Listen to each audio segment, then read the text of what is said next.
পশ্চিমবঙ্গের রাজনীতিতে নতুন করে চাঞ্চল্য ছড়ালো মঙ্গলবার, যখন একটি সিআইডি দল কলকাতার কালীঘাটে তৃণমূল কংগ্রেস নেত্রী ও প্রাক্তন মুখ্যমন্ত্রী মমতা ব্যানার্জির বাসভবনে পৌঁছায়।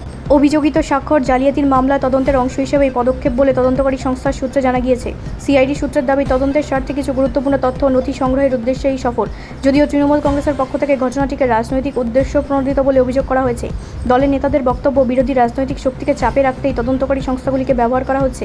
এদিকে ঘটনাকে কেন্দ্র করে বিজেপি তীব্র আক্রমণ জানিয়েছে। বিজেপি নেতাদের বক্তব্য, আইনের ঊর্ধ্বে কেউ নয়। তদন্তকারী সংস্থা যদি কোনো অভিযোগের ভিত্তিতে তথ্য সংগ্রহ করতে যায় তাহলে বিরোধিতা করার কোনো কারণ নেই। বিরোধীদের দাবি, দীর্ঘদিন ধরে রাজ্যে বিভিন্ন দুর্নীতি জালিয়াতির অভিযোগ সামনে এসেছে, তাই নিরপেক্ষ তদন্ত হওয়া উচিত।